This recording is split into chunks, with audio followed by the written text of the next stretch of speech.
ఈరోజు ఒక ముఖ్యమైన సంగతిని మనం ధ్యానించబోతూ ఉన్నాం. ఈరోజు మన ధ్యానించబోయే అంశం ఏమిటంటే, యేసుక్రీస్తు వారు కన్యకు జన్మించడం నిజమేనా? క్రీస్తు కన్యకే జన్మించాడా? ఇందులో ఎంత వాస్తవం ఉంది అనే విషయాన్ని ఈరోజు మనం ధ్యానం చేయబోతూ ఉన్నాం. యెషయా గ్రంథము 7వ అధ్యాయము 14వ వచనం మనం చూసినట్లయితే, కాబట్టి ప్రభువు తానే యొక్క సూచన మీకు చూపును, ఆలకించుడి, కన్యక గర్భవతి అయి కుమారుని కని అతనికి ఇమ్మానుయేలును పేరు పెట్టును. ఈ వచనంలో కన్యక గర్భవతి అయి కుమారుని కనును, అతనికి ఇమ్మానుయేలుని పేరు పెట్టును. ఇది ప్రవచనం. ఇక్కడ చెప్పబడిన కన్యక ఎవరు? ఇక్కడ ఆ కన్యకు పుట్టబోయే కుమారుడు ఎవరు అనే విషయాన్ని మనం ఆలోచన చేస్తే, మత్తయి సువార్త 1వ అధ్యాయము, మత్తయి సువార్త 1వ అధ్యాయము 22వ వచనంలో ఈ విషయాన్ని మనం చక్కగా గ్రహించవచ్చు.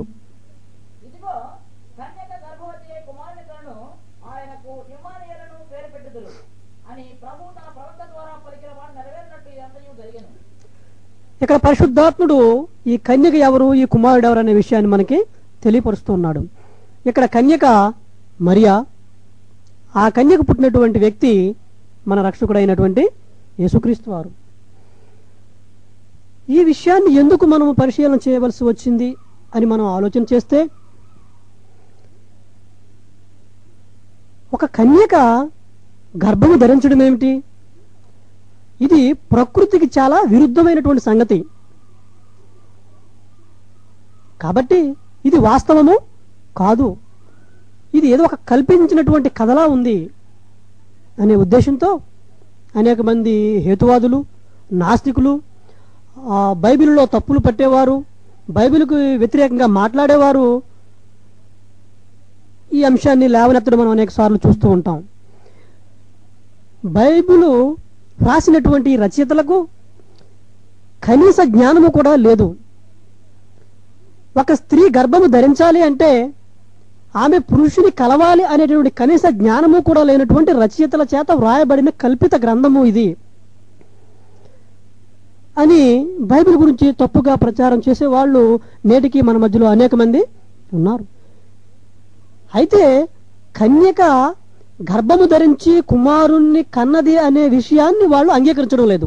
హేతువాదులు కానివ్వండి, నాస్తికులు కానివ్వండి, క్రీస్తుని అంగీకరించని వాళ్ళు కానివ్వండి, ఎవరైనప్పటికీ వాళ్ళు ఒక కన్యక గర్భం ధరించి కుమారుణ్ణి కన్నది అనే వాస్తవాన్ని వాళ్ళు అంగీకరించడం లేదు. వాళ్ళు ప్రశ్నిస్తున్నారు. అలా ప్రశ్నించడంలో ఏమైనా తప్పు ఉందంటారా? వాళ్ళు ఆ విధంగా ప్రశ్నించడంలో తప్పేమైనా ఉందా అని మనం ఆలోచన చేస్తే, వారు ఆ విధంగా ప్రశ్నించడం చాలా మంచిది. అందులో ఎటువంటి పొరపాటు కూడా లేదు. అయ్యా నీవు ఇలా ప్రశ్నిస్తున్నావేంటి, నువ్వు అలా ప్రశ్నించకూడదు అని మనం వాళ్ళతో అంటే మనం పొరపాటు. ఎందుకంటే ఇక్కడ జరిగినటువంటి సంగతి ప్రకృతికి చాలా విరుద్ధంగా అనిపిస్తుంది. దీన్ని ఎవరు మనం అంగీకరించలేం, మనమే ఒప్పుకోమండి. ఎలా అంటే, ఉదాహరణకి మన ఇంటి పక్కనే, మన పక్క ఇంట్లోనే ఒక 20 సంవత్సరాల అమ్మాయి ఉందనుకోండి. ఆమెకి ఇంకా వివాహము కాలేదు.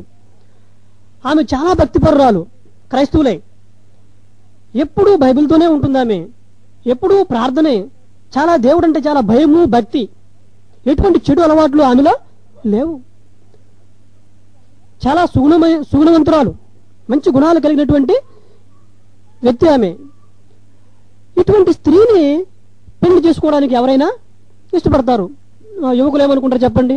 అబ్బా, ఇటువంటి మంచి లక్షణాలు ఉన్న భార్య నాకు కావాలి, ఇటువంటి లక్షణాలు ఉన్న ఆమె నాకు భార్య అయితే ఎంతో బాగుంటుంది. అలాగే కొంతమంది పెద్దవాళ్ళు ఏమనుకుంటారు?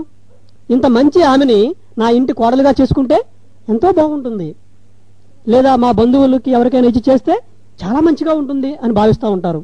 ఈ విధంగా అనేక మంది పోటీపడి ఆమెను తమ ఇంటి కోడలిగా చేసుకోవడానికి పోటీ పడుతున్నటువంటి సందర్భంలో ఒక వార్త గుప్పుమంది. ఏమిటయ్యా అంటే, ఆమె గర్భవతి. అప్పుడు అందరూ ఆశ్చర్యపోతున్నారు. ఏమిటి, ఈమె చాలా భక్తిపరురాలే, దేవుడు అంటే చాలా భయము భక్తి కలిగి ఉంది, చాలా మంచి లక్షణాలు కలిగి ఉంది, ఈమె గర్భం ధరించడం ఏంటి, చీ ఇటువంటి ఆమె మాకు కోడలుగా రావడానికి వీలు లేదు. ఎవరు వస్తారు చెప్పండి ఆమె పెళ్లి చేసుకోవడానికి? ఎవరూ ముందుకు రారు. అప్పుడు ఆమె అంటుంది, అయ్యా నేనే తప్పు చేయలేదండి, దేవుడంటే చాలా భయభక్తులు కలిగి ఉన్నాను, నేనే పాపము తెలియదు, ఈ గర్భం ఎలా వచ్చిందో నాకు తెలియదు, నేనే పొరపాటు చేయలేదు, ఇది బహుశా దేవుడి దయ వల్ల కలిగిందేమో అని అనుకోండి. ఎవరు అంగీకరిస్తారు చెప్పండి? ఎవరి గురించో ఆలోచించవద్దు, అసలు మనం అంగీకరిస్తామా? ఈమె చాలా మంచిది అనుకున్నాం, కానీ ఈమె నంగనాచి. ఏంటండి, పైకి చాలా మంచిగా అనిపించింది, కానీ ఈమె మనకు తెలియకుండా ఎవరితోనూ అక్రమ సంబంధం పెట్టుకుని అడ్డమైన తిరుగుళ్ళు తిరిగి ఆమె పొరపాటు చేసింది. అటువంటి ఆమె మా ఇంటికి వాళ్ళుగా రావడానికి వీలు లేదు అని మనమే అంటాం. ఆమె చేసిన తప్పేమని చెప్పండి? దేవుడంటే చాలా భయభక్తులు కలిగి ఉంది, ఆమె గర్భవతి అయింది, అంతే కదా, ఇందులో తప్పేముంది? అంటే ఆమె చేసిన పని తప్పు అని ఎందుకు అంటున్నారు వీళ్ళు? ఎందుకు అంటున్నారంటే, ఒక స్త్రీ పురుషునితో శారీరకంగా కలవకపోతే ఆమె గర్భము ధరించదు అనేటటువంటి విషయము ప్రతి ఒక్కరి హృదయాల్లోనూ నాటుకుపోయిందనే విషయం చాలా స్పష్టంగా అర్థమైపోతుంది. ఒక స్త్రీ గర్భం ధరించాలి అంటే ఖచ్చితంగా ఆమె ఒక పురుషునితో శారీరకంగా కలవాలి. అలా కలవకపోతే ఆమె గర్భము ధరించే అవకాశం ఎంత మాత్రము లేదు. కాబట్టి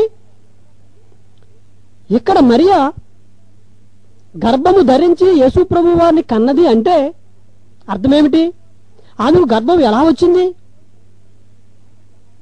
ఆమె గర్భము ధరించింది అంటే ఖచ్చితంగా ఏదో ఒక పురుషునితో ఆమె శారీరక సంబంధం కలిగి ఉండాలి.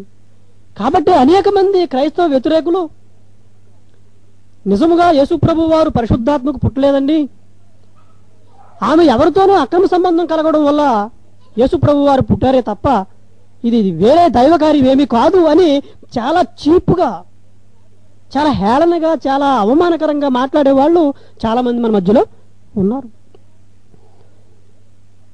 మరి వారిని తప్పు పట్టగలమా మనం? ప్రియమైన దేవుని పిల్లారా, ఇటువంటి పరిస్థితుల్లో ఇటువంటి సమస్యను పరిష్కరించవలసినటువంటి ఆవశ్యకత ఎంతైనా ఉంది అనే విషయాన్ని మనం తప్పనిసరిగా గుర్తించాలి. ఎందుకంటే మనకు తెలుసు, పరిశుద్ధ గ్రంథము ఎప్పుడు మనుషుని ఎచ్చును బట్టి వ్రాయబడలేదు.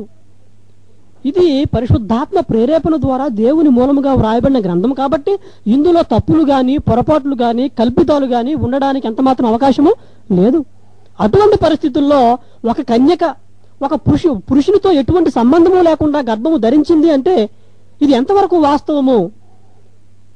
హేతువాదులు గాని, నాస్తికులు గాని, క్రైస్తవ వ్యతిరేకులు గాని, క్రీస్తును అంగీకరించిన వారు గాని ఈ విషయాన్ని ఎలా అంగీకరిస్తారు? కాబట్టి ఇది చిన్న సమస్య ఏమీ కాదు, చాలా పెద్ద సమస్యే. కాబట్టి ఈ విషయాన్ని మనము పరిశీలన చేయడం ఎంతైనా అవసరం. అయితే ఈ సమస్యను పరిష్కరించడానికి కొన్ని ప్రాథమిక విషయాలు చూద్దామండి. అసలు సాధారణంగా ఒక స్త్రీ గర్భము ధరించాలి అంటే కావలసినటువంటి పరిస్థితులు ఏమిటి? నేటి సైన్స్ చెప్తూ ఉందండి. మీరు అనొచ్చు, అయ్యా మీరు బైబిల్లో విషయాలు కాకుండా సైన్స్ చెప్తున్నారేంటి అని. సైన్స్ ఎక్కడి నుంచి వచ్చింది చెప్పండి?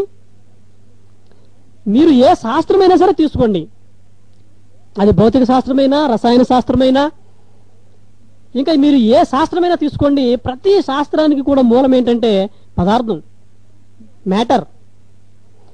ఈ పదార్థానికి మూలం సృష్టి, సృష్టికి మూలం దేవుని వాక్కు. దేవుని వాక్కు అంటే నేడు మన చేతిలో ఉన్నటువంటి బైబిలే. కాబట్టి మీరు ఈ ప్రపంచంలో ఉన్న ఏ శాస్త్రమైనా సరే తీసుకోండి, అది ప్రతిదీ కూడా బైబిల్ నుండే అది వచ్చింది. కాబట్టి ఈ సైన్స్ అనే సంగతి ఏమిటి అంటే, ఈ శాస్త్రవేత్తలు లేదా ఈ డాక్టర్లు అనే వాళ్ళు, ఈ పరిశోధకులు ఏం చేస్తున్నారంటే, దేవుడు తయారు చేసిన, దేవుడు కలుగ చేసిన ఈ మనిషిని, ఈ మనిషిలో ఉన్న ప్రతి పార్ట్ని వాళ్ళు గమనించి అధ్యయనం చేసి ఒక రిపోర్ట్ తయారు చేశారు. ఆ రిపోర్టే సైన్స్ అంటున్నారు, అంతకుమించి ఏమీ లేదు. ఇక్కడ వారు ఏం చెప్తున్నారంటే, ప్రతి మనిషిలో కూడా 23 జతల క్రోమోజోములు ఉంటాయండి. ఎన్ని? 23 జతల క్రోమోజోములు ఉంటాయి. అందులో 22 జతల క్రోమోజోముల్ని ఆటోజోమ్స్ అంటారు. ఏమంటారమ్మా? ఆటోజోమ్స్ అంటారు. మిగిలిన ఒక జత క్రోమోజోమ్కి ఒక ప్రత్యేకమైన పేరుంది. దీన్ని సెక్స్ క్రోమోజోమ్ అంటారు. ఎందుకంటే ఒక స్త్రీ గర్భాన పుట్టబోయే శిశువు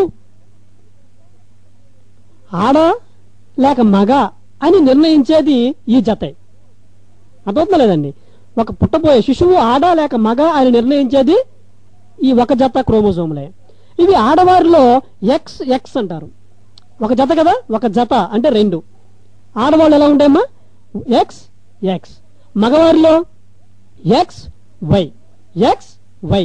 మగవారిలో అయితే ఎక్స్ వై విడివిడిగా ఉంటాయి, 2 అంటే 2 రకాలుగా ఉంటాయి. ఆడవారిలో అయితే ఒకటే ఎక్స్ ఎక్స్. ఇప్పుడు స్త్రీ పురుషుడు లేదా భార్య భర్త వారిద్దరూ శారీరకంగా కలుసుకున్నప్పుడు ఈ ఆడ మనిషిలో ఉన్నటువంటి ఎక్స్ అనే క్రోమోజోము, మగ వ్యక్తిలో ఉన్నటువంటి ఎక్స్ అనే క్రోమోజోము రెండూ కలిసినాయి అనుకోండి, ఏమవుతుంది? ఆడ మనిషి నుంచి ఒక ఎక్స్, మగ మనిషి నుండి ఒక ఎక్స్, ఎక్స్ ఎక్స్ కలిస్తే ఆడపిల్ల. ఒకవేళ ఆడవారిలో ఉన్నటువంటి ఒక ఎక్స్ క్రోమోజోము మగవారిలో ఉన్న ఒక వై క్రోమోజోమ్తో కలిస్తే ఎక్స్ వై, ఎక్స్ వై అంటే మగపిల్లాడు. అంటే మీకు ఆడబిడ్డ పుట్టాలా లేకపోతే మగపిల్లాడు పుట్టాలా అనే విషయము దేని మీద ఆధారపడుతుంది అంటే ఈ ఒక జత సెక్స్ క్రోమోజోములపైనే ఆధారపడి ఉంటుంది. ఒకవేళ ప్రతిసారి ఈ మగవాళ్ళలో నుంచి ఎక్స్ అనే క్రోమోజోమే కలిసిందనుకోండి, వారికి పుట్టే పిల్లలందరూ కూడా ఆడపిల్లలే పుడతారు. ఒకవేళ ఈ వై అనే క్రోమోజోము ఈ మగవారిలో ఉండే ఒక జతలో వై అనే క్రోమోజోమే ప్రతిసారి కలిసిందనుకోండి, పుట్టే ప్రతి బిడ్డ కూడా మగబిడ్డే. కాబట్టి ఒక వ్యక్తికి పుట్టే బిడ్డ ఆడబిడ్డ మగబిడ్డ అని నిర్ణయించేటటువంటి ఆ స్థితి ఆడవారిలో ఉంటుందా మగవారిలో ఉంటుందా? మగవారిలోనే ఉంటుంది. అయితే ఈ సంగతి తెలియని చాలా మంది అమాయకులు ఏం చేస్తారంటే పాపం ఆడవాళ్ళని పట్టుకుని నానహింసలో పెడతా ఉంటారు. నువ్వు ఎన్నిసార్లు పిల్లల్ని కన్నా నువ్వు ఆడవాళ్ళనే కంటున్నావు తప్ప నువ్వు మగాళ్ళని కనటం లేదు అని కొట్టేవాళ్ళు, తిట్టేవాళ్ళు, కిరసనాలు పోసి తగలబెట్టేవాళ్ళు, విడాకులు తీసుకునేవాళ్ళు, ఎవరికీ తెలియకుండా చంపేసేవాళ్ళు కూడా చాలా మంది ఉన్నారు మనం చూస్తున్న పేపర్లో. అసలు వాస్తవం ఏంటంటే నీ కడుపున ఆడబిడ్డ పుట్టాలా లేకపోతే మగబిడ్డ పుట్టాలా అని నిర్ణయించే నిర్ణయము ఎవరి నుండి వస్తుంది? అది మగవారి నుంచి. అంటే వారు సొంతంగా ఇప్పుడు నాకు మగబిడ్డ కావాలి కాబట్టి నేను మగబిడ్డ కనేస్తాను అనే వాళ్ళు మగబిడ్డ కనడానికి అవకాశం వారికి లేదు. ఆ నిర్ణయం ఎవరు చేయాలి? ఎక్స్ క్రోమోజోమ్ కలవాలా లేక వై క్రోమోజోమ్ కలవాలా నిర్ణయించేది మాత్రం దేవుడే. నీవు కేవలం విత్తనం వేస్తున్నావు అంతే, విత్తనానికి దాని శరీరాన్ని ఇచ్చేది మాత్రం దేవుడే. కొరింథీ పత్రిక 1 పత్రిక 15వ అధ్యాయంలో ఉంటుంది మాట, ఇంటికి చదవండి. కాబట్టి నీవు వేసేది కేవలం విత్తనాన్ని మాత్రమే వేస్తున్నావు, కానీ దానికి శరీరాన్ని ఇచ్చేది మాత్రం దేవుడే. కాబట్టి ప్రియమైన దేవుని పిల్లలారా, మరి ఆడబిడ్డ పుట్టాలా మగబిడ్డ పుట్టాలా అనే విషయం నిర్ణయించేది ఈ ఒక జత సెక్స్ క్రోమోజోములపైనే ఆధారపడి ఉంటుంది. ఇప్పుడు కన్య మరియకు పుట్టింది ఎవరు చెప్పండి? ఆడబిడ్డ మగబిడ్డ? చెప్పాలి, మగబిడ్డ. అంటే ఈయనలో ఏ క్రోమోజోములు ఉండాలి? ఒక ఎక్స్ ఉండాలి, ఒక వై ఉండాలి. ఒక ఎక్స్ ఎవరి నుండి వస్తుంది? స్త్రీ నుండి వస్తుంది, అంటే మరి నుండి వస్తుంది. మరి ఈ వై క్రోమోజోమ్ ఎక్కడి నుండి వచ్చింది? అవునా కదా? ఒకవేళ కన్య మరియకు ఆడబిడ్డ పుట్టి ఉంటే అవునండి మగవాడు వై క్రోమోజోమ్ లేకపోయినా పర్లేదు, మరిలో నుండే 2 ఎక్స్ ఎక్స్ కలిసి ఆడపిల్లగా పుట్టిందని చెప్పొచ్చు. కానీ ఇక్కడ పుట్టిన బిడ్డ ఎవరండి? ఇదిగో కన్యక గర్భవతి అయి కుమారుని కనును, కుమారుడిలో ఎక్స్ వై అనే క్రోమోజోమ్ ఉండాలి. ఒక ఎక్స్ మరి నుండి వస్తే ఈ వై అనే క్రోమోజోమ్ ఎక్కడి నుండి వచ్చింది? నిజంగా ఆయన మగాడైనా అని ప్రశ్నించిన వాళ్ళు కూడా ఉన్నారని చరిత్రలో, మీకు తెలుసో లేదో. కాదండి ఆయన ఒక ఆడపిల్ల అని అన్నవాళ్ళు కూడా చరిత్రలో చాలా మంది ఉన్నారు. రుజువులు చూపిస్తాం మీకు కావాలంటే. మరి ఎలా సాధ్యపడింది? ఒక కన్యక గర్భవతి ఎలాగూ కన్నది అనే విషయాన్ని మనం తప్పనిసరిగా పరిశీలన చేయాలి. ఎవరు తెలుస్తుంది సంగతి చెప్పండి? ఎలా జరిగి ఉంటుంది ప్రాసెస్? ఎవరికి తెలుస్తుంది? ఒక టీవీ రిపేర్ వచ్చింది అనుకోండి, మామూలు మనుషులకి అర్థం కాదు. అయ్యా మా టీవీలో మాట వస్తుంది కానీ బొమ్మ రాలేదంటాడు. ఇంకొకైనా అయ్యా మా టీవీలో బొమ్మ మంచిగా వస్తుంది కానీ మాట రాలేదంటాడు. ఎందుకు రాలేదు అనే సంగతి ఎవరు తెలుస్తుంది? ఆ టెక్నీషియన్ తెలుస్తుంది. ఎందుకంటే ఎక్కడ ఏ వైర్ ఉంటుందో, ఎక్కడ ఏ వైర్ ఊడిపోతే ఏ ప్రాబ్లం వస్తుందో అతనికి తెలుస్తుంది. అలాగే ఇక్కడ వై క్రోమోజోము అవసరం. ఎవరికి? ఒక మగబిడ్డ పుట్టాలి అంటే వై క్రోమోజోమ్ తప్పనిసరిగా అవసరం. మరి ఇక్కడ చూస్తే ఇక్కడ మగవాళ్ళ ప్రసక్తి లేదు. ఇక్కడ కేవలము కన్యక మాత్రమే గర్భము ధరించింది. ఈ క్రోమోజోమ్ ఎలా వచ్చింది? ఎవరిని అడిగితే తెలుస్తుంది మనకి? మనుషుల్ని అడిగితే తెలియదు, ఎందుకంటే మనుషులకి వాళ్ళకి అంత జ్ఞానం లేదు కాబట్టి. ఎవరైతే ఈ మానవుణ్ణి, ఈ యొక్క అందమైన శరీరాన్ని, ఈ యొక్క దేహాన్ని కలుగు చేశారో వాళ్ళని అడిగితే ఖచ్చితంగా చెప్పగలుగుతారు. ఎందుకంటే అది పని చేసింది ఎవరు? వాళ్లే కాబట్టి. దీని అంతా డిజైన్ చేసింది ఎవరు? వాళ్లే కాబట్టి వాళ్ళకే తెలుస్తుంది. మరి సమస్తాన్ని ఎవరు కలుగు చేశారు? ఎవరి ద్వారా కలుగు చేయబడిందని మనం ఆలోచన చేస్తే సమస్తాన్ని తండ్రి అయిన దేవుడు కలుగు చేశాడు తన కుమారుడైన యేసుక్రీస్తు ద్వారా. తండ్రి అయిన దేవుడు యేసుక్రీస్తు ద్వారా సమస్తాన్ని కలుగు చేశాడు.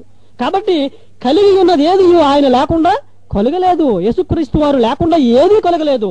కలిగి ఉన్నది ఏది ఆయన లేకుండా కలగలేదు.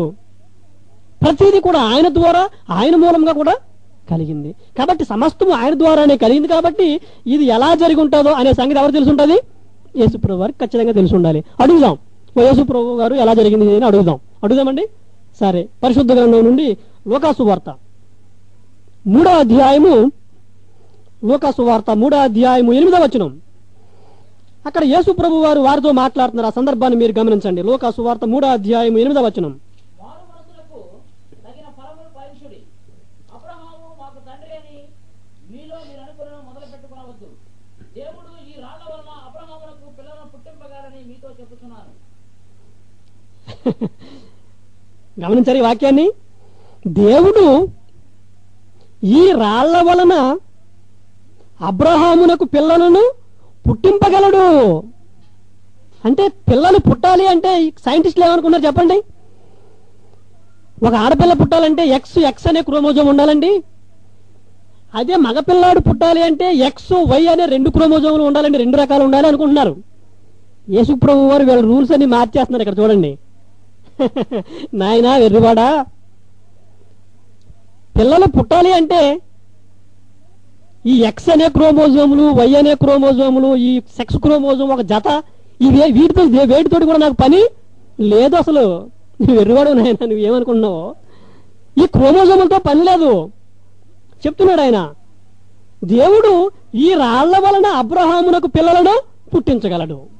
అంటే పిల్లలు ఎక్కడి నుంచి పుడతారండి? రాళ్ల నుండి. అంటే పిల్లలు పుట్టడానికి ఆడవాళ్ళు కూడా అవసరం లేదు, మగవాళ్ళు కూడా అవసరం లేదు. మీరెవరో లేకపోయినప్పటికీ కూడా రాళ్ల నుండి, అనగా మట్టి నుండి పిల్లల్ని పుట్టించేస్తాను అన్నాడు ఆయన. ఇంతవరకు చరిత్రలో ఎక్కడైనా మట్టి నుండి దేవుడు పుట్టించాడా మనిషిని? పుట్టించాడా లేదా? పుట్టించాడు. ఎవరైనా? ఆదాము. ఆదికాండం. ఎంత మంచి మాట చూడండి. ఆదికాండము 2వ అధ్యాయము 7వ వచనం. దేవుడైన యెహోవా నేలమట్టితో నరుని నిర్మించి వారి నాసికారంధ్రములో జీవవాయువును వదగా నరుడు జీవాత్మ ఆయను. ఎంత మంచి మాట. దేవుడైన యెహోవా నేల మంటితో, దేన్నుండండి? నేల మంటితో. నేల మంటితో గమనించాలి వాక్యాన్ని. అక్కడ ఎక్కడి నుండి చేస్తున్నాడు ఆయన? దేవుడైన యెహోవా నేల మంటితో నరుని నిర్మించి, అంటే నేల నుండి కొంత మట్టి తీసుకుని ఆ మట్టితో ఒక నర రూపాన్ని తయారు చేసి, ఆ నర రూపము యొక్క నరుని నిర్మించి వాని నాసికా రంధ్రములలో జీవవాయువును ఓదగా నరుడు జీవాత్మ ఆయన. మన మామూలు వాడుక భాషలో చెప్పుకోవాలి అంటే ఒక మట్టి బొమ్మను తయారు చేసి ఆ మట్టి బొమ్మలోనికి దేవుడు తన ఆత్మను పంపించాడు. ఏమండి? మనము కూడా అలాగే కొంత మట్టి తీసుకుని చక్క అందమైన బొమ్మ తయారు చేసి మనము కూడా ఆ బొమ్మ ముక్కులో ఊదాం అనుకోండి, ఆదంలా లేచి కూర్చుంటాడు ఆ బొమ్మ. ఎవరైనా నమ్ముతారండి? అసలు కనీస జ్ఞానం ఉన్న వాళ్ళు దేవుడు మట్టి నుండి మట్టి తీసుకుని బొమ్మ చేసి ఊస్తే ఆ బొమ్మ లేచి నిలబడింది అంటే ఎలా ఉంది? కథలాగా ఉంది. Very good. చూడండి, ఏదో అల్లావుద్దీన్ అద్భుత దీపం చూసారా? ఆ మూత తీయగానే అన్నీ వచ్చేస్తాయి. నమ్ముతారండి ఇది? ఎంత కనీస జ్ఞానము ఇంగిత జ్ఞానము లేని పామరుల చేత వ్రాయబడిన బైబిల్ అని అంటున్నాడు వాడు. నాస్తికుడు, హేతువాదులు. అసలు క్రైస్తవులకు అసలు కనీస జ్ఞానం లేదండి అంటున్నాడు. ఎందుకు లేదంట? ఏమంటే మట్టి నుండి బొమ్మ తయారు చేసి ఆ ముక్కులో మీరు ఊదితే ఆ బొమ్మ లేచి ఆడుతుంది ఎక్కడైనా? కావాలంటే మీరు ఓడ ఇంటికి ట్రై చేయండి. బయట చాలా మట్టి ఉంది, అక్కడ ట్రై చేయొచ్చు మీరు. జరిగే పని అయితే అసలుకి ఇది నిజమేనా? అసలు వాస్తవం కాదు. ఇది నమ్మడానికి వీలు లేకుండా ఉంది. మరి మట్టి నుండి బొమ్మ చేసి అందులోకి జీవాత్మను ప్రవేశిస్తే నరుడు ఏమైపోయాడు? జీవాత్మ అయ్యాడు. ఆ మట్టి బొమ్మ లేచి నిలబడింది, కదులుతుంది, మాట్లాడుతుంది, ఆడుతుంది, పాడుతుంది, గొంతులేస్తుంది. ఇది నిజమా? ఇది ఎంతవరకు వాస్తవం? ఇటువంటి కట్టుకథలు ఎవరో నమ్మరు అని అన్నాడు బైబిల్ని విమర్శించే వ్యక్తి. ఇది కట్టుకథ లేకపోతే వాస్తవమా? ఇది వాస్తవము అని మీరు ఎలా నిరూపించగలరు? ఇది వాస్తవం అని నిరూపించగలరంటే మీరు కూడా ఒక బొమ్మ తయారు చేసి మట్టితోటి ఆ మట్టి బొమ్మను నాసికారంధ్రాల్లో మీరు కూడా ఊది ఆ బొమ్మ ఆడుతున్నప్పుడు ఇదిగోండి సార్, ఇదిగోండి నేను మట్టి బొమ్మ తయారు చేశాను, అది కదులుతుందని మీరు చూపిస్తే వాడు నమ్ముతాడు. అలా మీరు చేయగలరా? మరి ఎలా? ఈ సమస్య ఎలా పరిష్కరించాలి? ప్రియమైన దేవుని పిల్లారా, బైబిల్లో వ్రాసినటువంటి సంగతులు ఏవి కూడా కట్టుకథలు కాదండి. యేసుప్రభువు వారు చెప్తున్నారండి, సమస్త జ్ఞానానికి అధిపతి. వెర్రి వాళ్ళారా, మేము అబ్రహాము పిల్లలము, మేము అబ్రహాము పిల్లలు మీరు అనుకుంటున్నారేమో. దేవుడు తలుచుకుంటే ఈ రాళ్ల వలన అబ్రహాముకి పిల్లల్ని పుట్టిస్తాడో. మీరు అవసరం లేదు, మీ అమ్మ అవసరం లేదు, మీ నాన్న అవసరం లేదు, వాళ్ళు ఎవరు అవసరం లేదు దేవుడికి. మట్టి బొమ్మ తయారు చేసి ఆ మట్టి బొమ్మ నాసికారంధ్రాల్లో ఊదితే ఆ మట్టి బొమ్మ లేచి ఆడుతుందా? ఎస్, ఆడుతుంది. నిరూపించాలా? నిరూపిద్దాం. ఒకసారి ఈ చుట్టూ ఉన్నట్టు పరిసరాలు మీరు చూడండి. చక్కగా లైట్ వెలుగుతుంది కదండి ఇంట్లో. పైన ఫ్యాన్, ఆ మూల ఒక ఇస్త్రీ పెట్టుంది. మన ఇళ్లలో ప్రతి ఒక్కరి ఇళ్లలో ఉండి తప్పనిసరిగా ఉండేది ఏం చెప్పండి? టీవీ, రేడియో, టేప్ రికార్డర్, కొందరి ఇళ్లలో కంప్యూటర్స్ ఉన్నాయా లేవా? టేప్ రికార్డర్, ఇస్త్రీ పెట్టి, టీవీ, రేడియో, కంప్యూటర్ ఇవన్నీ ఎక్కడి నుండి వచ్చాయి? ఇస్త్రీ పెట్టి తీసుకుందాం. ఇస్త్రీ పెట్టి ఏంటి? దేంతో తయారు చేస్తారు? అది పై బాడీ అంతా ఇనుము, లోపల నిక్రోమ్, నికెల్ ప్లస్ క్రోమియం, ఆ రెండింటినీ కలిపి ఒక తీగలా చుట్టేస్తారు లోపల. ఈ ఇనుము, నికెల్, క్రోమియం ఈ మెటల్స్ ని ఎక్కడి నుంచి తీసుకొస్తున్నారు వాళ్ళు? మట్టిలో నుండి.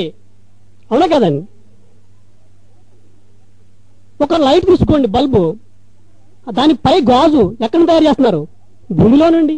లోపల ఫిలమెంట్ టంగ్స్టన్, ఈ టంగ్స్టన్ ఫిలమెంట్ ఎక్కడ తయారు చేస్తున్నారు? దాన్ని భూమి నుండే తీస్తున్నారు. ఒక టీవీ తీసుకోండి, అందులో ఉన్న పిక్చర్ ట్యూబ్, గ్లాసు ఎక్కడి నుండి తయారు చేస్తున్నారు? దాన్ని మట్టి నుండే. టీవీలో కానీ, రేడియోలో కానీ, కంప్యూటర్లో కానీ లోపల కాంపోనెంట్స్ ఉంటాయి, ఎలక్ట్రానిక్ కాంపోనెంట్స్, రెసిస్టర్స్ అని, కెపాసిటర్స్ అని, ఇండక్టర్స్ అని, మైక్రో ప్రాసెసర్స్ అని, మైక్రో కంట్రోలర్స్ అని చాలా రకరకాల చిప్పులు అందులో ఉంటాయి. ఈ రెసిస్టర్లు అయితే కార్బన్ అనే పదార్థంతో తయారు చేస్తారు. ఈ కెపాసిటర్లు అయితే సెరమిక్ అని, మైకా, పేపరు రకరకాల పదార్థాలతో తయారు చేస్తారు. అలాగే ఈ మైక్రో కంట్రోలర్స్ లేదా ఈ మైక్రో ప్రాసెసర్స్ అనే వాటిని సిలికాన్ లేదా జెర్మేనియం లేదా గ్యాలియం ఆర్సిడ్ రకరకాల కాంబినేషన్ తోటి వారు తయారు చేస్తారు. ఈ సిలికాన్, ఈ జెర్మేనియం ఇవన్నీ ఎక్కడి నుండి వస్తున్నాయి అనుకున్నారు మీరు? ఈ కార్బన్, ఈ నికెల్, ఈ క్రోమియం, అల్యూమినియం, ఈ గ్లాసు ఇవన్నీ కూడా మనిషి మట్టి నుండే తయారు చేస్తున్నాడు. అవునా కాదండి?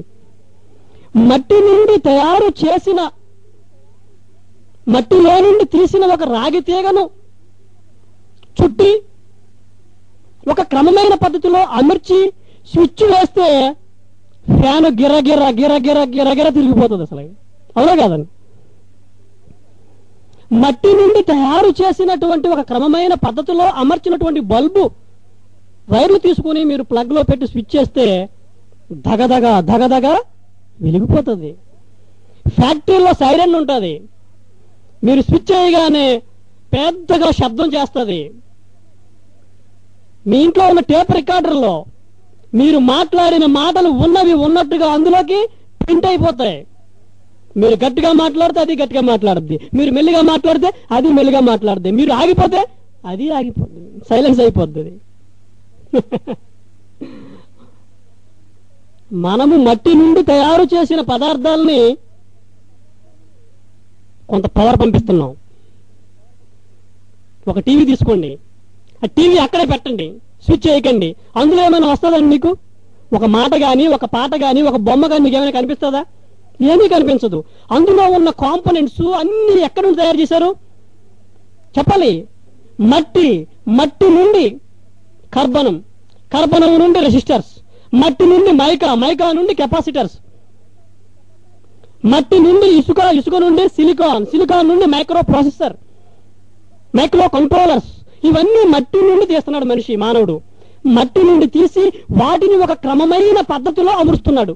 అవునా కాదండి? ఒక క్రమమైన పద్ధతిలో అమర్చినప్పుడు అది ఏమిటది? మానవుడు నేల మట్టిని తీసుకొని దానిని ఒక బొమ్మల పెట్టేలా తయారు చేసెను. తయారు చేసి దానిలోనికి పవర్ పంపగానే, కరెంటు పంపగానే, కరెంటు ఊదగానే ఆ బొమ్మల పెట్టెలో నుండి మాటలు వస్తున్నాయి, పాటలు వస్తున్నాయి, బొమ్మలు గొంతులేస్తున్నాయి. అవునా కదా? ఈ బొమ్మలు నీకు ఎక్కడి నుండి వచ్చింది? నీకు అంత కెపాసిటీ ఆ మట్టి, ఆ బొమ్మల పెట్టికి ఎక్కడి నుండి వచ్చింది చెప్పగలరా మీరు?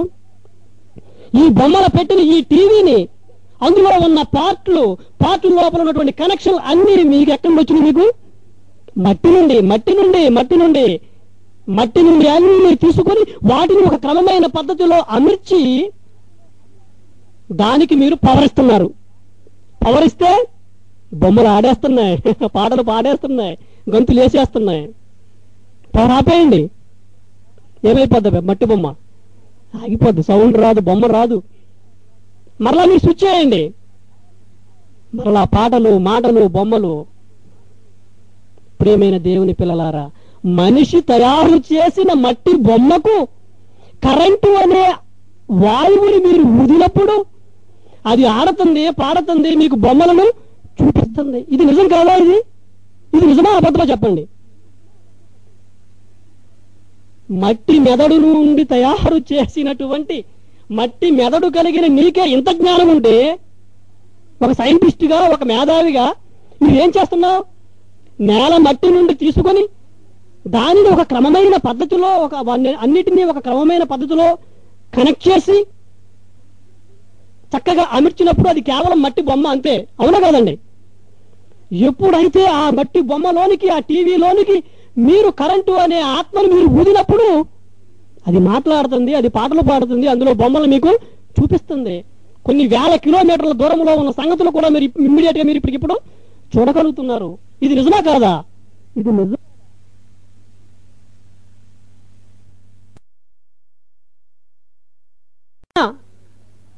ఒక మనిషికి ఇంత జ్ఞానం ఉంటే, మట్టి నుండి తయారు చేసిన ఒక బొమ్మను తీసుకుని అందులోనికి కరెంటును ఊదినప్పుడు ఆ బొమ్మ మాట్లాడుతుంది, ఆ బొమ్మ వెలిగిస్తుంది, ఆ మట్టి బొమ్మే గాలిస్తుంది, ఆ మట్టి బొమ్మే పెద్ద శబ్దం చేస్తుంది, ఆ మట్టి బొమ్మే మీరు మాట్లాడిన మాటలను టేప్ రికార్డు రూపంలో మీకు అందిస్తుంది, ఆ మట్టి బొమ్మే మీకు బొమ్మల్ని చూపిస్తుంది.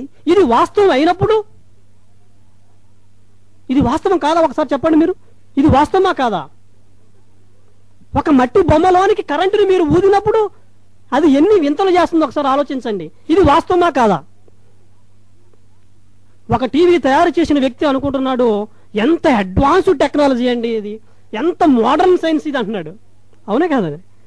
ఇది అడ్వాన్స్డ్ టెక్నాలజీ, మోడర్న్ సైన్స్ అని తన గురించి గొప్పగా చెప్పుకుంటున్నాడు. ఏమిటి నువ్వు చేసిన పని? నేల మట్టి నుండి కొన్ని వస్తువులను తయారు చేసి ఒక క్రమమైన పద్ధతిలో పెట్టావు, మట్టి బొమ్మను చేసుకున్నావు, అందులోని కరెంటుని నువ్వు ఊదావు. ఊదినప్పుడు అది ఆడుతుంది, అది పాడుతుంది, అది తిరుగుతుంది, అది వేడెక్కుతుంది, అది నీకు కాంతి ఇస్తుంది. ఇది నిజమైనప్పుడు, దీనిని నువ్వు గొప్పగా చెప్పుకుంటున్నప్పుడు మరి దేవుడు చేసిన పని నువ్వెందుకు హేళన చేస్తున్నావు? దేవుడు ఏం చేశాడు చూడండి ఒకసారి. ఏం చేశాడు ఆయన? నేల మంటితో నరుని నిర్మించాడు. నీవు నిర్మించావు.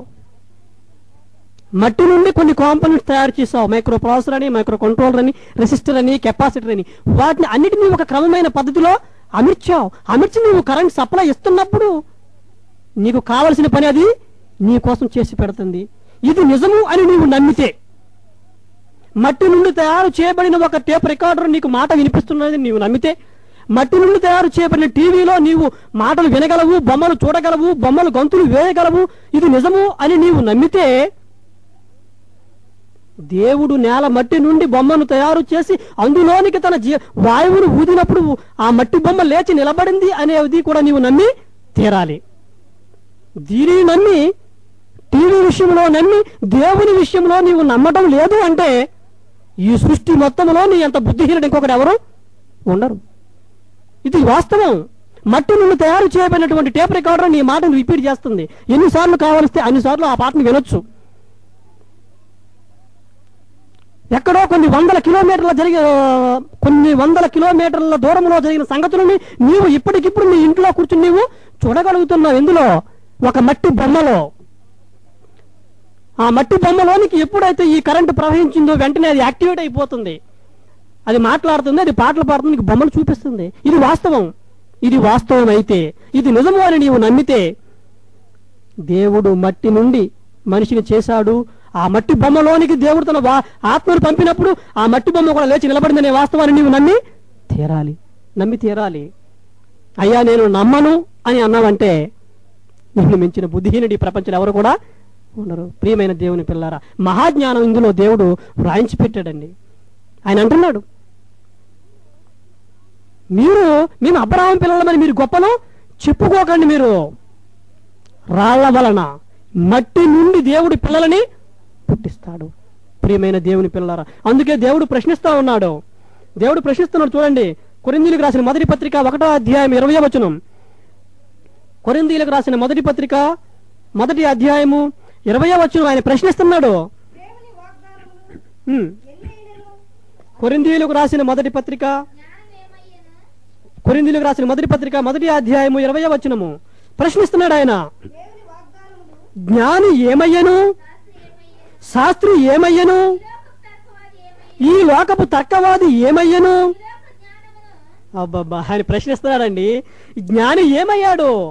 ఈ శాస్త్రము తెలిసిన ఈ శాస్త్రజ్ఞుడు ఏమయ్యాడు? ఈ లోకపు తర్కవాది ఏమయ్యాడు? ఈ లోక జ్ఞానమును దేవుడు వెర్రితనముగా చేసి ఉన్నాడు. వెర్రితనం అండి, వెర్రితనం. వీళ్ళు ఏమనుకుంటున్నారంటే, ఇక వై క్రోమోజోమ్ లేదు కదా, ఈ వై క్రోమోజోమ్ లేకపోతే ఎలా మగబిడ్డ పుట్టాడు ఈ కన్య మరీకి? వీళ్ళకి అన్ని వండర్సే కదండి. వీళ్ళకి అసలే పురుషునితో సంబంధం లేకుండా గర్భం ధరించడం అంటేనే పెద్ద వండర్ వీళ్ళకి. అందులో అసలు వై క్రోమోజోమ్ లేకుండా మగబిడ్డ పుట్టాడు అంటే ఇంకా సూపర్ వండర్ ఇది. వీళ్ళందరూ ఆశ్చర్యపోతున్నారు వాళ్ళు. అందుకే ఆయన ప్రశ్నిస్తున్నాడు, శాస్త్రి ఏమయ్యాను అంటే, శాస్త్రి అంటే ఎవరు? శాస్త్రము తెలిసిన వాడు, సైంటిస్ట్ అనమాట. జ్ఞానము కలిగిన వ్యక్తి ఏమయ్యాడు? వీళ్ళ జ్ఞానం ఎలాంటిదండి?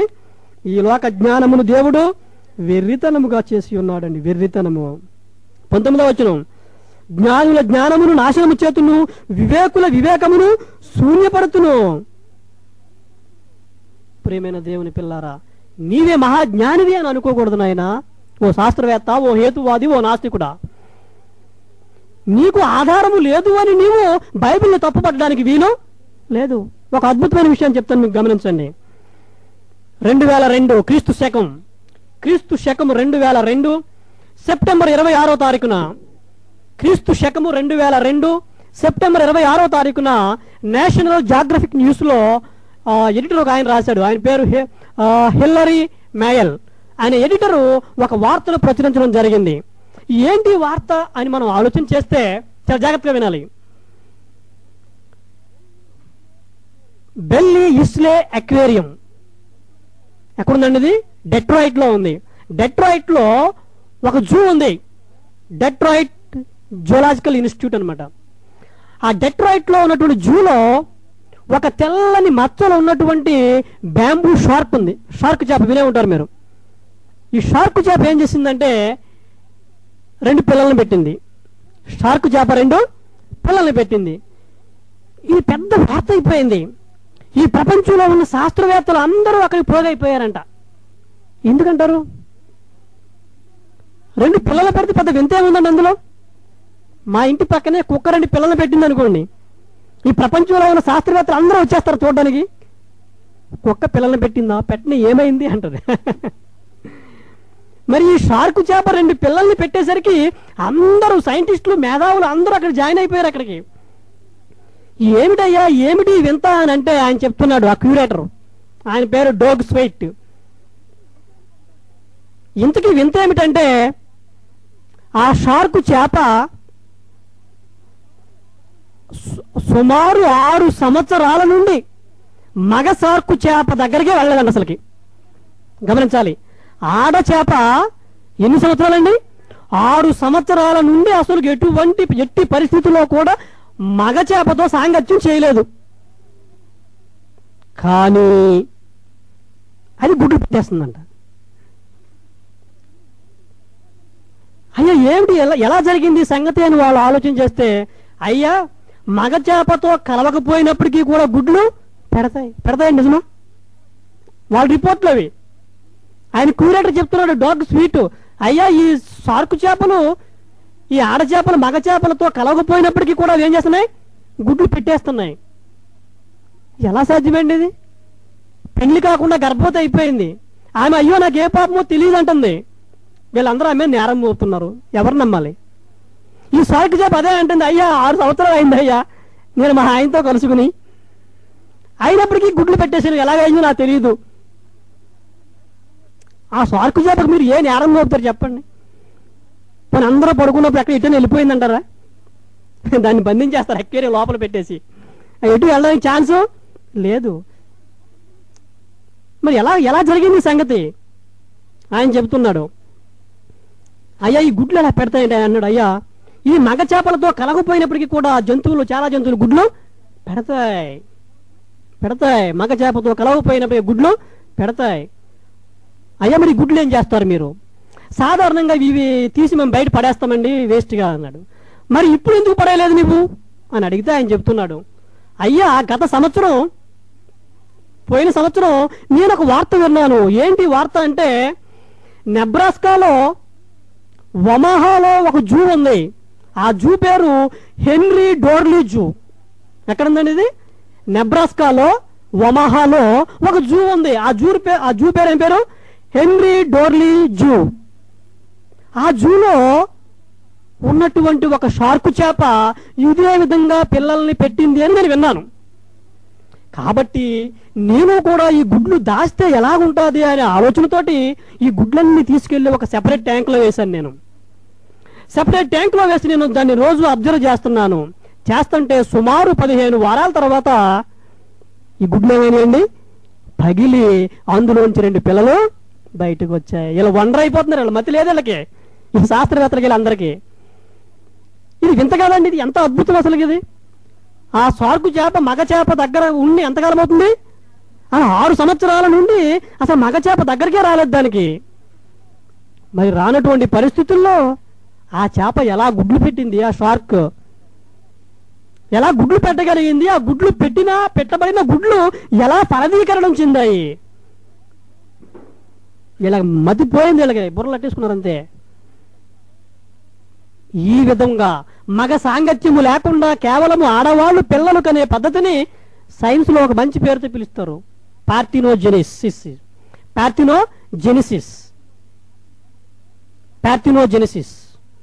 పార్థినో అంటే కన్యక, వర్జిన్.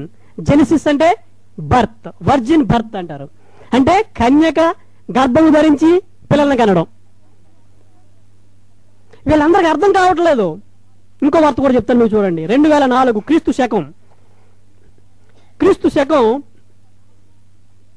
2004 ఏప్రిల్ 21వ తేదీ. క్రీస్తు శకం 2004 ఏప్రిల్ 21వ తేదీ. A study publish in the advanced online publication of Nature Today. ఈ నేచర్ టుడే అనే దాంట్లో ఒక అద్భుతమైనటువంటి విషయాన్ని రాశారు వాళ్ళు. ఏంటంటే 2 ఆడ ఎలకలను తీసుకుని వాటి అండాలని ఫలదీకరణం చెందించి ఒక ఎలకని వాళ్ళు సృష్టించారు. దానికి కగుయా అని పేరు పెట్టారు. ఎవరు వాళ్ళు? జపనీస్. ఈ రిజల్ట్స్, ఈ యొక్క ప్రయోగాల ఫలితం ఏమిటి అంటే, ఒక స్త్రీ బిడ్డను కనాలి అంటే మగవాడు అవసరం అని అనుకోవడం పొరపాటు. మగవాడితో సంబంధం లేకుండా కూడా పిల్లలని కనడం అనేది ప్రకృతిలో జరుగుతున్నటువంటి ప్రాసెస్ ఇది. అయితే ఇక్కడ మీరు గమనించింది ఏంటంటే, వెంటనే సైంటిస్ట్ ప్రశ్నిస్తున్నాడు, అయ్యా ఈ పార్థినోజెనిసిస్ అనే పద్ధతిలో పుట్టే వాళ్ళందరూ ఆడవాళ్లే పుడతారు, మగాళ్ళు పుట్టరు, మీకు తెలుసో లేదో. మళ్ళీ అడ్డుదైలేసింది ఇక్కడ మనకి. మరి కన్య మరి గర్భాన్ని పుట్టిన ఆయన ఎవరు? యేసుప్రభు వారు మగాడా ఆడాయన? మగాయన. మరి ఈ పార్థినోజెనిసిస్ లో వీళ్ళ ప్రయోగాల్లో పుట్టిన పిల్లలందరూ ఆడవాళ్లే.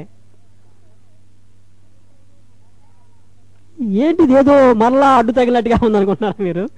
ప్రియమైన దేవుని పిల్లలారా, దేవుడు ఆయన కలుగ చేసినటువంటి సృష్టిలో ఉన్నటువంటి కొన్ని విషయాలను మనం జాగ్రత్తగా పరిశీలన చేస్తే కొన్ని అద్భుతమైన విషయాలు మనకే బయటపడతాయి. ఇదే పార్థినోజెనిసిస్ తేనెటీగల్లో కూడా జరుగుతుంది. ఈ తేనెటీగల్లో జరిగే పార్థినోజెనిసిస్ ఎలా ఉంటుందంటే, ఒక ఆడ తేనెటీగ మగ తేనెటీగ 2 కలుసుకున్నప్పుడు ఫలదీకరణం చెందుతాయి గుడ్లు.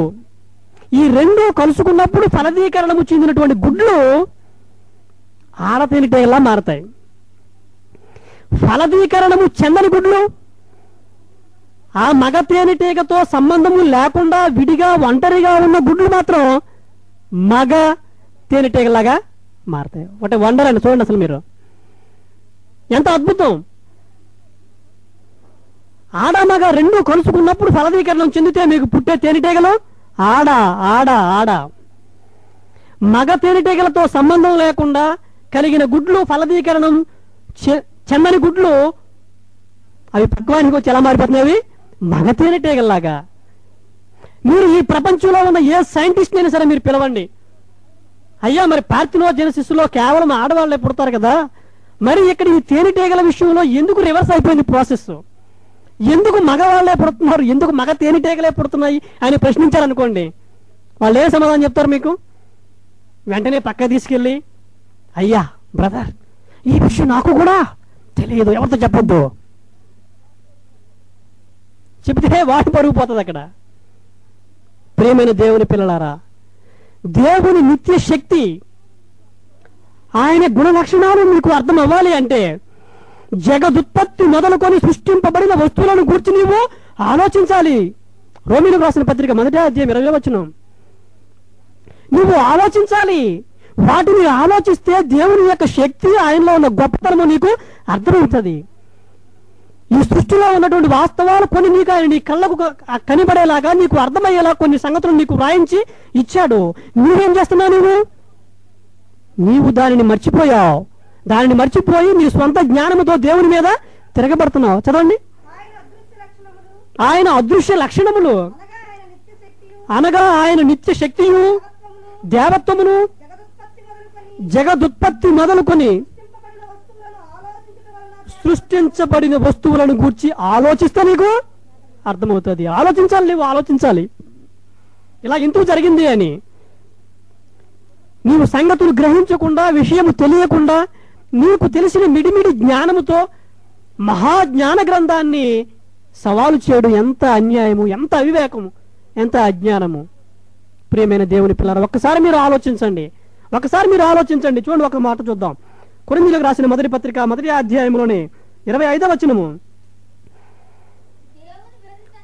దేవుని వెర్రితనము, అబ్బబ్బబ్బా, మనుష్య జ్ఞానము కంటే జ్ఞానము గలది. వీళ్ళందరూ ఏమనుకున్నారు ఈ బైబిల్ని? వెర్రి వాళ్ళండి వీళ్ళు. ఈ ఆదికాండము రాసినటువంటి ఈ గ్రంథకర్త ఎలాంటి వాడు? వెర్రివాడు. ఈ యెషయా గ్రంథాన్ని రాసిన ప్రవక్త వెర్రివాడు. ఒక ఆడది కుమారుణ్ణి లేదా గర్భము ధరించి పిల్లాన్ని కనాలి అంటే ఆ ఆడది ఒక పురుషుడితో కలవాలి అని కనీస జ్ఞానము లేని పామరుల చేత వ్రాయబడిన బైబిల్ ఇది అంటున్నాడు వాడు. చూడండి బైబిల్ ఎంతగా అవమానపరుస్తున్నాడో ఒకసారి మీరు ఆలోచించండి. కనీస జ్ఞానము లేని శాస్త్రీయ పరిజ్ఞానము లేని వ్యక్తుల చేత వ్రాయబడిన గ్రంథాన్ని పట్టుకుని క్రైస్తవులు వేలాడుతున్నారు అని హేళన చేస్తున్నాడు. అంటే ఎంత ఎలా ఉంది వాళ్ళకి, లోకానికి వెర్రితనము వెర్రోళ్ళ ఉన్నాం మనం వాళ్ళకి. ఏమన్నాడని చూడండి, దేవుని వెర్రితనము మనుష్య జ్ఞానము కంటే గొప్పది, చాలా గొప్పది. దేవుడు ఒకవేళ బలహీనుడండి, ఆయన చేతగాని వాడు అని నీవు అనుకుంటే, నీవు అనుకున్న ఆ బలహీనత నీకున్న బలము కంటే చాలా బలమైనది.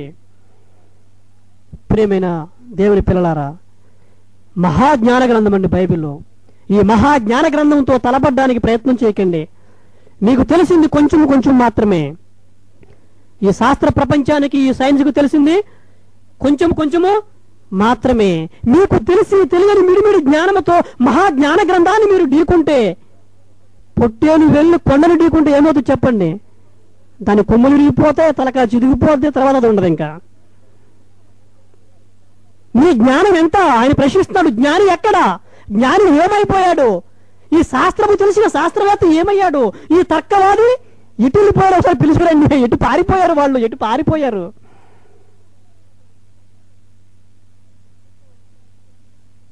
ఆయన ప్రశ్నిస్తా ఉన్నాడు. ఆయన ప్రశ్నిస్తున్నాడు. చూస్తారా ఎలాంటి ప్రశ్నలు వేస్తున్నాడో ఒకసారి చూస్తారా? యోబు గ్రంథం 38వ అధ్యాయంలో దేవుడు ప్రశ్నిస్తా ఉన్నాడు. అప్పుడు యెహోవా సుడిగాలలో నుండి ఎలాగున యోబునకు ప్రత్యుత్తరం ఇచ్చెను. జ్ఞానము లేని మాటలు చెప్పి ఆలోచనను చెరుపుచున్న వీడెవడు? అనేక మంది దేవునికి వ్యతిరేకంగా మాట్లాడుతున్నప్పుడు ఆయన పౌరుషంగా మాట్లాడుతున్నాడు. దేవుడు, పౌరుషము తెచ్చుకొని నీ నడుము బిగించుకొనుము, నేను నీకు ప్రశ్న వేస్తాను, నీవు దానిని నాకు తెలియజెప్పు. ఆయన ప్రశ్నిస్తున్నాడు. చూడండి, నేను భూమికి పునాదులు వేసినప్పుడు నీవెక్కడ ఉన్నావు? నీకు వివేచన కలిగి ఉంటే నాతో చెప్పు. నీకు తెలిసినట్ల దాని పరిమాణమును నియమించిన వాడెవడో చెప్పు. దాని మీద పరిమాణపు కొల వేసిన వాడెవడో చెప్పు. దాని స్తంభములు పాదులు దేనితో కట్టబడినవో చెప్పుము. నీవు ఉదయ నక్షత్రములు ఏకముగా కూడి పాడినప్పుడు, దేవదూతలందరూ ఆనందించి జయధ్వనులు చేసినప్పుడు దాని మూలరాతిని వేసిన వాడెవడు? సముద్రము దాని గర్భము నుండి పొర్లి రాగా తలుపులు చేత దానిని మూసిన వాడెవడు? నేను మేఘమును దానికి వస్త్రముగాను, గాఢాంధకారమును దానికి పొత్తిగుడ్డగాను వేసినప్పుడు నీ ఉంటివా? దానికి సరిహద్దు నియమించి దానికి అడ్డు గడియలను తలుపులను పెట్టించినప్పుడు నీవు ఇంతవరకే గాని మరి దగ్గరకు రాకూడదనియు, ఎక్కడ నీ తరంగముల పొంగు అనుపబడిననియు నేను చెప్పినప్పుడు నీ ఉంటివా? ఇంకా ఆయన చాలా ప్రశ్నలు వేస్తున్నాడండి, చాలా ప్రశ్నలు వేస్తున్నాడు. నీకు చేతనైతే చెప్పు. ఏమి తెలుసయ్యా నీకు అసలు బైబిల్ గురించి? నీకు ఈ సృష్టి గురించి నీకేమి తెలుసు? ఈ మానవ శరీర నిర్మాణం గురించి నీకేమి తెలుసు? ఈ దేహంలో ఉన్న ఏదైనా ఒక భాగాన్ని నీవు నిర్మించగలవా?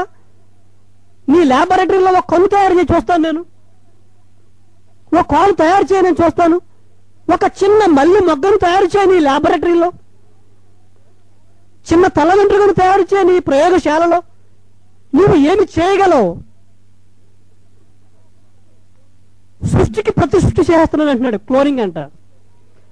ఏం చేస్తున్నాడు? ఒక ఆడ మనిషిలోంచి ఒక అండాన్ని, మగ మనిషిలోంచి ఒక కణాన్ని తీసి రెండింటిని వాటిలో మధ్యలో ఉన్నటువంటి వాడు తీసేసి ఆ రెండింటిని మిక్స్ చేస్తున్నాడు బయట పెట్టేసి. అది సృష్టి కాదు. నీ అంతటా నీవే ఒక స్త్రీ అండాన్ని క్రియేట్ చేయాలి, సృష్టించాలి. నీ అంతటా నీవే ఒక శుక్రకణాన్ని సృష్టించాలి ప్రయోగశాలలో. నీవు సృష్టించిన కణాలను పర్వతీకరణము చెందించి నీవు బిడ్డలను పుట్టించాలి. అప్పుడు ఒప్పుకుంటాను నీవు సృష్టికి ప్రతి సృష్టి చేశావని. అది ప్రతి సృష్టి కాదు, అది కాపీయింగ్, జిరాక్స్ తీస్తున్నావు అంతే. ఏమి తయారు చేయగలవు? నీవు ఏమి తయారు చేయలేవు. నీ జ్ఞానం ఎంత ఉందంటే, ఒక ఆడది గర్భము ధరించడానికి కేవలము ఆమె ఒక పురుషుడితో శారీరకంగా కలవాలి, కలిస్తేనే ఆమె గర్భవతి అవుతుంది అని అనుకుంటున్నావు నువ్వు. అదే నీ స్టాండర్డ్. అంతకు మించి నీ స్టాండర్డ్ ఇంకా పెరగలేదు. కారణం, ఈ సృష్టిలో జరుగుతున్నటువంటి సంగతులను నీవు గ్రహించడం లేదు. ఒక బిడ్డ రూపము ధరించుకొని ఈ లోకంలోనికి రావాలి అంటే ఈ XY క్రోమోజోములే అవసరమే లేదు. ఆయన చెబుతున్నాడు. అవి మా తండ్రి అని మీరు విరమిడుతున్నారేమో, అబ్రహాం మా తండ్రి అని. మేము ఆయన పిల్లలు అనుకుంటున్నారా మీరు? నో. దేవుడు మట్టి నుండి రాళ్ల నుండి పిల్లలని పుట్టిస్తాడు. వై క్రోమోజోమ్ అవసరం లేదు యేసు పుట్టడానికి. ఎక్స్ క్రోమోజోమ్ అవసరం లేదు, వై క్రోమోజోమ్ అవసరం లేదు, అసలు మనుషులే అవసరం లేదు. ఎంత స్టాండర్డ్ ఉందో చూడం మనం. అసలు ఈ సైన్స్ స్టాండర్డ్ ఎంత? ఒక ఆడది పిల్లాన్ని కనాలి అంటే ఆమె ఒక పురుషుడితో కలవాలి, కలిసినప్పుడు ఆ అండాలు ఫలదీకరణ చెందాలి, చెందిన తర్వాత అవి సక్రమంగా పెరగాలి, అప్పుడు బయటికి వస్తాడు. ఇది మన స్టాండర్డ్, మన సైన్స్ స్టాండర్డ్. దేవుని స్టాండర్డ్ ఎంత ఉందండి? ఇవేమీ అవసరం లేదు నాయన. మట్టి నుండి నేను మనుషుల్ని పుట్టిస్తాను అన్నట్టుగానే ఆదాముని పుట్టించాడు. అన్నట్టుగానే ఆదాము పక్కటెనుక నుండి ఒక ఆడదాన్ని తయారు చేశాడు. నువ్వు తయారు చేసి చూద్దావు నీ కెపాసిటీ ఏంటో. నేల మట్టి నుండి నువ్వు మనిషిని తయారు చేయగలవా? చేయలేవే. ఎముక నుండి నువ్వు ఒక స్త్రీని నిర్మించగలవా? నిర్మించలేవే. ఆడామగా ఇద్దరు కలుసుకుని ఆ కణాలు, ఆ అండము, ఆ శుక్రకణము రెండు ఫలదీకరణము చెందితేనే గాని నీవు పిండాన్ని తయారు చేయలేవు. ప్రియమైన దేవుని పిల్లలారా, దేవుడు లేని వాటిని ఉన్నట్టుగానే పిలుచువాడు, లేని వాటిని ఉన్నట్టుగానే పిలుస్తాడు ఆయన. ఆయన సృష్టి ప్రారంభంలో ఏముంది చెప్పండి? చీకటి. చీకటి అంతా చీకటే. జలములు కలుగుగాక. జలములు కలిగిపోయాయి. వెలుగు కలుగుగాక. అంతే, వెలుగు కలిగిపోయింది. జలము మధ్య ఒక విశాలము కలిగి ఆ జలములను ఈ జలములను వేరుపరచుగాక. సెపరేట్ అయిపోయినాయి. భూమి కలుగుగాక, సూర్యుడు కలుగుగాక, చంద్రుడు కలుగుగాక, నక్షత్రాలు కలుగుగాక. మాట నోటి మాటతో కలిగిపోయింది అంతా కూడా. అది దేవుడి కెపాసిటీ, అది దేవుడి లెవెల్. ఆయన శక్తిని ఆలోచించలేక, ఆయన గొప్పతనము నీకు అర్థము కాక ఏమన్నారండి వీళ్ళు? ఎలా సాధ్యం బ్రదర్? ఒక మగాడితో కలవకుండా ఎలా గర్భం ధరించింది? ఒక బుద్ధిహీనుడు బుక్కు రాశాడు. మరియా కలిగిన గర్భం పరిశుద్ధాత్మ వలన కలిగింది కాదు, ఆమె ఒక రోమా సైనికుడితో, పంతేరా అనే సైనికుడితో అక్రమ సంబంధం పెట్టుకుని గర్భం ధరించింది అని బుక్కు రాశాడు. ఎంత బుద్ధిహీనుడు అండి వాడు. అంటే వాడికి ఉన్న నాలెడ్జ్ ఎంత చూడండి, ఎంత చీప్ మెంటాలిటీ వాడిది. వాడికి ఎంత లో లెవెల్లో ఉన్నాడు ఒకసారి మీరు ఆలోచించండి. ప్రియమైన దేవుని పిల్లలారా, ఒక స్త్రీ గర్భము ధరించి పిల్లలను కనడానికి ఈ క్రోమోజోములు అవసరం లేదు, ఈ ఎక్స్ అవసరం లేదు, వై అవసరం లేదు. అలా ఏమీ లేకపోయినా కూడా దేవుడు ఏమీ లేని దాని నుండి ఉన్నట్టుగానే పిలువ శక్తి గల మహాదేవుడు. ఆ దేవుని శక్తిని తక్కువ అంచనా వేసి ఆ వాక్యములో ఉన్న గొప్పదానాన్ని నీవు సరిగా అర్థం చేసుకోలేక బైబిల్ని తప్పు పట్టడం నీ బుద్ధిహీనతకు సూచన నాయన. ఈ వాక్యాన్ని విన్న తర్వాత ఇప్పుడైనా సరే నీ మనసు మార్చుకుని బైబిల్ గొప్పతనాన్ని అంగీకరిస్తే దేవుడు చాలా సంతోషిస్తాడు. దయచేసి క్రైస్తవుల మీద బురద చల్లొద్దు. నీ యొక్క జ్ఞానాన్ని పెంచుకోవడానికి ప్రయత్నం చేయను ఆయన. వెర్రితనంగా ఉందా నీకు బైబిల్? ఒకసారి కొన్ని మాటలు చూడు. ఒకసారి కొరింథీయులకు రాసిన మొదటి పత్రిక 1వ అధ్యాయము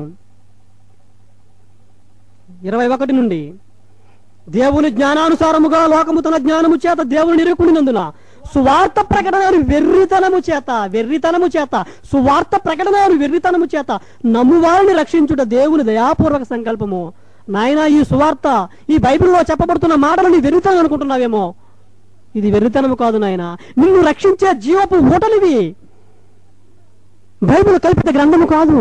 ఇందులో ఉన్న సంగతులు నీ ఆత్మకు అవసరమైన జీవ వాక్కులివి. యూదులు సూచక్రియలు చేయమని అడుగుతున్నారు, గ్రీసు దేశస్తులు జ్ఞానాన్ని వెదుగుచున్నారు. అయితే మేము సిలువ వేయబడిన క్రీస్తును ప్రకటించుచున్నాము. ఆయన యూదులకు ఆటంకముగాను అన్ని జనులకు వెర్రితనంగా ఉన్నాడు. అన్ని జనులకు వెర్రితనం అండి బైబిల్ అంటే. కానీ యూదులకేమి, గ్రీసు దేశస్తులకేమి, నాస్తికులకేమి, హేతువాదులకేమి, క్రీస్తును నమ్మిన వారికేమి, నమ్మని వారికేమి, పిలువబడిన వారికి క్రీస్తు దేవుని శక్తి, క్రీస్తు దేవుని జ్ఞానం, మహాజ్ఞాన గ్రంథం. ప్రియులారా, ప్రియమైన దేవుని పిల్లలారా, కన్య మరియా ఎటువంటి పురుషునితో ఎటువంటి సాంగత్యము లేకుండా, ఎటువంటి సంబంధము లేకుండానే ఆమె గర్భము ధరించింది. ఇది నమ్మే నీకు నమ్మకం ఉంటే నువ్వు నమ్మాలి. ఎన్నో సాదృశ్యాలు మనం చూసాం. ఒక మనిషి పుట్టడానికి ఈ ఎక్స్ క్రోమోజోము, వై క్రోమోజోములు అవసరం లేదు. దేవుడు మట్టి నుండే పుట్టించగలడు. ఇది నిజమా అని నీవు ఆలోచించాలి అనుకుంటే ఒకసారి నీ టీవీని ఆలోచించు. అందులో ఉన్న పార్ట్లన్నీ కూడా మట్టి నుండి తయారు చేయబడ్డాయి. మట్టి నుండి తయారు చేయబడిన మట్టి బొమ్మలోనికి నీవు కరెంటు ఊదినప్పుడు అది మాట్లాడుతుంది, అది బొమ్మ, అది నీకు బొమ్మ చూపిస్తుంది, ఆ బొమ్మ లేచి గొంతులు వేస్తుంది. ఇది వాస్తవం. ఇది వాస్తవం అని నమ్మిన నీవు, దేవుడు నేల మట్టి నుండి మనిషిని తయారు చేసి తన ఆత్మను ఊదినప్పుడు ఆ మట్టి బొమ్మ లేచి నిలబడిందని నీవు నమ్మి తీరాలి. ఇది నమ్మలేదు అంటే ఆ టీవీ పనిచేయడం కూడా నీవు నమ్మకూడదు. కానీ ఆ మట్టి నుండి తయారు చేయబడిన ఆ టీవీ పనిచేస్తుంది, అది వాస్తవం. మట్టి నుండి తయారు చేయబడిన టేప్ రికార్డర్ పాడుతుంది, అది వాస్తవం. మట్టి నుండి తయారు చేయబడిన ఇస్త్రీ పెట్టి నీకు వేడి ఇస్తుంది, అది వాస్తవం. మట్టి నుండి తయారు చేయబడిన బల్బు నీకు కాంతి ఇస్తుంది, అది వాస్తవం. మట్టి నుండి తయారు చేయబడిన సైరన్ నీకు పెద్ద శబ్దాన్ని ఇస్తుంది, అది వాస్తవం. ఇవన్నీ వాస్తవాలను నీవు నమ్మితే దేవుడు మట్టి నుండి మనిషిని తయారు చేశాడని కూడా నీవు నమ్మి తీరాలి. అవన్నీ నమ్మి ఇది ఒక్కటి నమ్మను అంటే నిన్ను ఇంతకు మించిన బుద్ధిహీనుడు ఈ ప్రపంచంలో ఎవరు కూడా ఉండరు. ప్రియమైన దేవుని పిల్లల, వాస్తవాన్ని గ్రహించండి. ఎటువంటి సంబంధము లేకుండానే, పురుషునితో ఎటువంటి సాంగత్యము లేకుండానే పరిశుద్ధాత్మ వలన, దేవుని శక్తి వలన మరియ గర్భము ధరించింది. వాస్తవాన్ని గ్రహించండి, నిత్య జీవానికి వారసులు కండి. అట్టి కృప దేవుడు మనందరికీ అనుగ్రహించును గాక. ఆమేన్.